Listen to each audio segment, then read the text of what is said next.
కేసీఆర్ నాని గారు కూడా మాట్లాడిన బయట ఉన్నట్లుంది, ఒకసారి అది కూడా ప్లే చేయండి.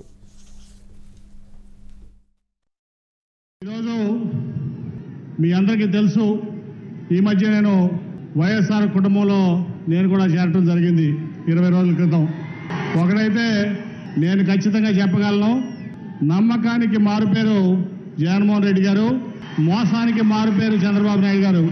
అట్లాగే ఈరోజు పేదల పక్షపాతి జగన్మోహన్ రెడ్డి గారు, అట్లాగే ధనికుల పక్షపాతి చంద్రబాబు నాయుడు గారు.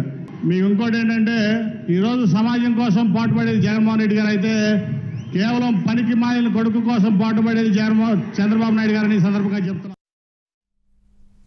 మరి ఇంతకుముందు వరకు మరి ఇక్కడే ఉండి ఇప్పుడు అటు వెళ్ళంటే విలువలు పోతున్నాయి సార్. అంటే జనరల్గా అది కేసీఆర్ నాని గారు ఇటున్నప్పుడు సరే ఫస్ట్ 5 సంవత్సరాల్లో చంద్రబాబు నాయుడు గారు ఇలా అని తెలిసిన తర్వాత రెండోసారి అక్కడ కంటెస్ట్ చేయకుండా, అమ్మో నీతోటి కరెక్ట్ కాదు, మీరు మంచివాళ్ళు కాదు అని ఆయన వైసీపీకి వెళ్ళి టికెట్ తీసుకొని అటు కంటెస్ట్ చేసి అప్పుడు మాట్లాడినా కానీ ఒక ఇది ఉండేది.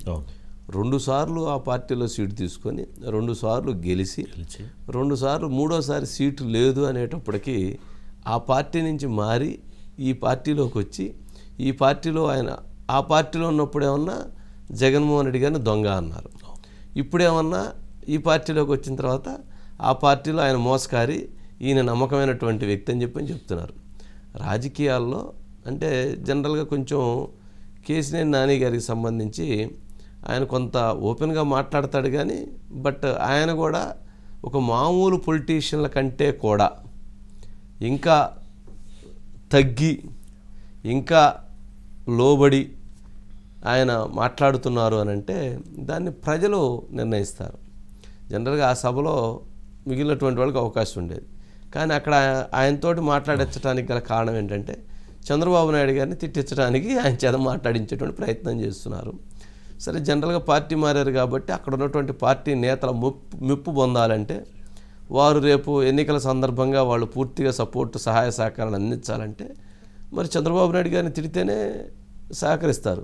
అంతేగాని అక్కడికి పోయి చంద్రబాబు నాయుడు గారు నన్ను 10 ఏళ్ళు బాగా చూశాడు అని అంటే ఉన్న సీటు కూడా పోయిద్ది. అందుకని ఆయన ఉన్న మార్గం ఏంటి, అక్కడికెళ్ళి చంద్రబాబు నాయుడు గారిని తిట్టడమే.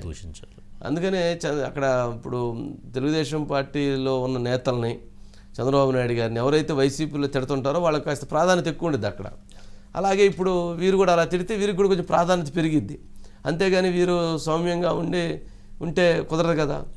అందుకని రాజకీయాలు పూర్తిగా విలువలు లేకుండా పోయినాయి.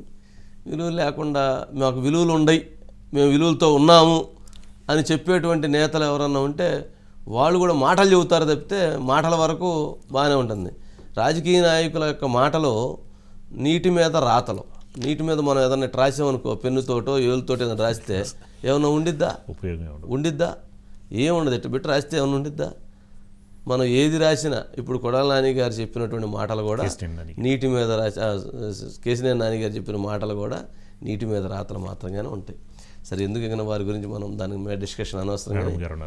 అజిత్ గారు ఏంటి ఓవరాల్గా ఏంటి మొత్తానికి నేను ఒక్కడినే అంటున్నారు జగన్మోహన్ రెడ్డి గారు. ఏంటి మిగిలినటువంటి వాళ్ళు మాత్రం ఎవరుండారు, వాళ్ళిద్దరేగా ఉంది.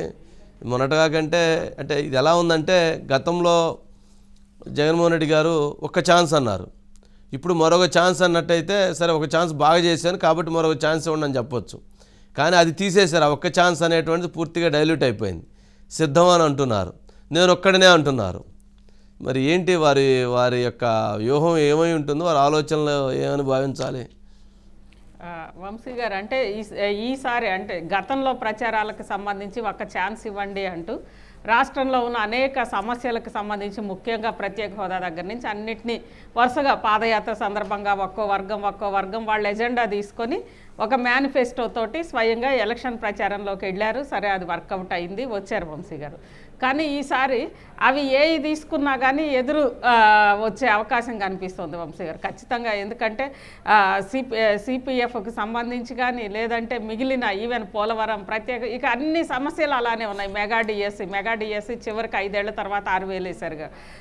కాబట్టి ఇక అవేమీ కాకుండా చివరికి అధికారంలో ఉన్న 151 స్థానాలతోటి అత్యంత బలోపేతంగా మొత్తం దేశం మొత్తం మీద కూడా అత్యంత బలమైన అధికారం ఉన్న వైఎస్ఆర్ కాంగ్రెస్ పార్టీ నుంచి ముఖ్యమంత్రిగా ఉన్న వైఎస్ జగన్మోహన్ రెడ్డి గారు ఈరోజు నేను ఒంటరి అని ప్రజల దగ్గరికి వెళ్ళి పైపెచ్చి ఇంకో కొత్త కాన్సెప్ట్ కూడా చెప్పారు వంశీ గారు. ఈ మధ్య అందులో వైఎస్ జగన్మోహన్ రెడ్డి గారు ఇటీవల ప్రచారాలు మొత్తం ఎందుకో పురాణాలకు సంబంధించే ఉంటున్నాయి. ఈరోజు రామాయణము భారతము రెండు కలిపితే ఆ రెండు పురాణాల్లో ఉన్న విలన్లన్నీ కలిపితే చంద్రబాబు నాయుడు గారు ఇక్కడ చాలా తమాషగా చెప్పారు వంశీ గారు. అంటే నేను 124 సార్లు బటన్ నొక్కాను, నా కోసం మీరు 2 సార్లు బటన్ నొక్కలేరా అని అంటూ, ఒకవేళ మీరు కనుక నొక్కకపోయారనుకోండి, గతంలో చంద్రముఖిని మీరు దాచిపెట్టారు కదా, ఆ చంద్రముఖి సైకిల్ మీద, మళ్ళీ ఇక్కడ గుర్తుల గురించి వంశీ గారు, సైకిల్ మీద టీ గ్లాస్ పట్టుకొని వచ్చి, అంటే అక్కడ గాజు గ్లాస్ వంశీ గారు, టీ గ్లాస్ పట్టుకొని వచ్చి సైకిల్ మీద మీ రక్తం తాగుతుంది, మీ రక్తం తీసుకొని తాగేసిపోతుంది అంటే, అక్కడ గ్లాస్ వచ్చి పవన్ కళ్యాణ్ లేదా జనసేన, సైకిల్ వచ్చి టీడీపీ, ఇద్దరు కలిసి వస్తే మీకు ఇలా జరుగుతుంది అంటే మీ రక్తం తాగిపోతారు అని చెప్పడం వంశీ గారు. ఇద్దరిని కలిపి ఒక మంచి చంద్రముఖితో పోల్చారు. దాంతోపాటు అసలు పథకాలు మొత్తం కూడా తీసేయడానికే వాళ్ళు వస్తున్నారు అని అనేది చెప్పారు. మళ్ళీ కూడా మీ ఇంటికి వచ్చి మీ రక్తం తీసుకొని వెళ్తారంటే అదే అర్థం వంశీ గారు. అదేవిధంగా ఈవెన్ ఆ 2 పురాణాల్లో మొత్తం కలిపి విలన్లందరూ కలిపి వీళ్ళు 4 అంట వంశీ గారు. దుష్ట చతుష్టయమా లేదా ఈసారి పురంధరేశ్వరిని కూడా కలిపారు వంశీ గారు. పురంధరేశ్వరి గారికి కూడా ప్యాకేజీలు ఇచ్చి తీసుకొచ్చారు అని చెప్తూ ఇక ప్రజలు మొత్తం వంశీ గారు కలపలేదు వంశీ గారు, ఈసారికి అయితే కలపలేదు. ఇక నెక్స్ట్ అంటే అలా గుర్తించడం కూడా ఇష్టం లేదేమో. చంద్రబాబు నాయుడు గారి ప్యాకేజీ తీసుకొని దత్తపుత్రుడు, వదినమ్మ అంటే పురంధరేశ్వరి గారు వంశీ గారు, అంటే ఆ ముగ్గురు కలిపి పొత్తుతో వస్తారని అనుకుంటా, వస్తారు అని చెప్తూ వాళ్ళందరూ కలిపి మొత్తం విలన్ క్యారెక్టర్లు అన్నీ కలిపితే, రామాయణము మహాభారతంలో ఉన్న విలన్ క్యారెక్టర్లు అన్నీ కలిపితే వాళ్ళు, నేను అర్జునుడిని, మీరందరూ కలిపి కృష్ణుడు, అంటే ప్రజలంతా కలిపి కృష్ణుడు అంట. బాగానే చెప్పారు లైస్త్ గారు, రామాయణం మహాభారతం 2 కలిపి. మరి ఇప్పుడు షర్మిల పాపం ఆమె వచ్చి మా అన్న రక్తం తాగుతున్నాడు, ప్రజల రక్తం తాగేసాడని వాళ్ళ చెల్లెలు వచ్చి చెబుతుంది కదా, మరి అది ఎట్లా చూడాలి? అదే కదా. అంటే ఆయన ఒకవైపు ఏమో చంద్రబాబు నాయుడు గారిని చంద్రముఖితోటి చంద్రగ్రహణం వస్తుంది, చంద్రగ్రహణం వస్తే చంద్రముఖి వచ్చేస్తుంది, అది గాజు గ్లాస్ వంశీ గారు, అంటే టీ గ్లాస్ అన్నది జగన్మోహన్ రెడ్డి గారి టీ గ్లాస్ అన్నది అది అని చెప్పడము.